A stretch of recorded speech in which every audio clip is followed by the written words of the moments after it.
আসসালামু আলাইকুম বন্ধুরা। গরমে আইসক্রিম খেতে কে না পছন্দ করে, আর সেটা যদি হয় কুলফি আইসক্রিম তাহলে তো কথাই নেই। তো আমার মতো যারা কুলফি আইসক্রিম খেতে পছন্দ করো তাদের জন্য নিয়ে এসেছি ঘরে থাকা সামান্য দুধ দিয়ে কুলফি আইসক্রিম তৈরির রেসিপি। তো এখানে আমি 1 কেজি পরিমাণ লিকুইড দুধ নিয়েছি, আর এই দুধটাকে আমি জাল করে নিচ্ছি। আর এখানে আমি নিয়ে নিচ্ছি 2 টেবিল চামচ পরিমাণ কর্নফ্লাওয়ার, আর এই কর্নফ্লাওয়ারটাকে আমি কুসুম গরম দুধ দিয়ে গুলিয়ে নেব। এটাকে গুলিয়ে আমি একটা সাইড করে রেখে দেব। আর কর্নফ্লাওয়ারটা কিন্তু অবশ্যই আলাদা করে গুলিয়ে নিতে হবে, এটাকে গরম দুধের সাথে দিলে কিন্তু দলা পেকে যাবে। আর এখানে আমি দিয়ে দিচ্ছি 1/2 কাপ পরিমাণ গুঁড়ো দুধ। এই গুঁড়ো দুধটা এই দুধের সাথে আমি মিশিয়ে নিচ্ছি আর দুধটাকে ভালোভাবে জাল করে নিচ্ছি। এখন দিয়ে দিচ্ছি 1/2 চা চামচ পরিমাণ এলাচ গুঁড়ো। এই এলাচ গুঁড়োটা হচ্ছে এলাচের ভিতরে যে বিচিগুলো রয়েছে সেই বিচিগুলো গুঁড়ো করে নিয়েছি। এখন এর মধ্যে সে কর্নফ্লাওয়ার মেশানো দুধটা দিয়ে দেব। এই দুধটা আমি অল্প অল্প করে দেব আর দুধটা ভালোভাবে নেড়ে নেব। এই কর্নফ্লাওয়ার মেশানো দুধটা দেওয়ার সময় অবশ্যই দুধটা নাড়তে হবে আর দিতে হবে, তা না হলে কিন্তু কর্নফ্লাওয়ার দলা পেকে যেতে পারে। দুধটা প্রায় ঘন হয়ে এসেছে। এখন চুলায় আরেকটি প্যান বসিয়ে তার মধ্যে দিয়ে দিচ্ছি আমি 1/2 কাপ পরিমাণ চিনি। এই চিনিটার মধ্যে দিয়ে দিচ্ছি 1 টেবিল চামচ পরিমাণ। আমরা এই কুলফিতে সরাসরি চিনিটা ব্যবহার না করে এরকম ক্যারামেল তৈরি করে চিনিটা ব্যবহার করব। আর এই ক্যারামেলটা কিন্তু বেশি পোড়ানো যাবে না, বেশি পোড়ানো হলে কিন্তু এটা টেস্টটা ভালো হবে না। তো ক্যারামেলটা হয়ে গেলে এর মধ্যে আমি সম্পূর্ণ দুধটা দিয়ে দিচ্ছি আর ক্যারামেলের সাথে দুধটা জাল করে নিচ্ছি। দুধটা দেওয়ার পরে ক্যারামেলটা শক্ত হয়ে যেতে পারে, এতে ভয়ের কিছু নেই। কিছুক্ষণ জাল করার পরে ক্যারামেলটা গলে দুধের সাথে মিশে যাবে।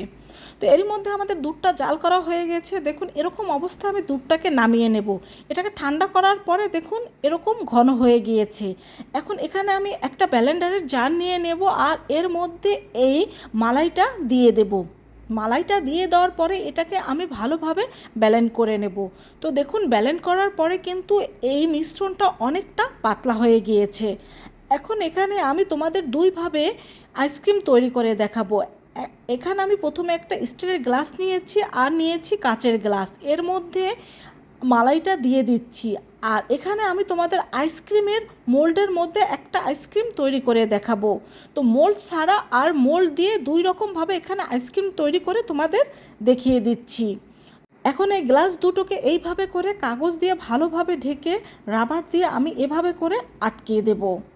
এরকমভাবে বাসায় বসে যদি স্বাস্থ্যকরভাবে আমরা কুলফি আইসক্রিম তৈরি করে খেতে পারি, তাহলে আর কেন বাইরে থেকে বাচ্চাদেরই কিনে দেবো আর আমরাই খাবো।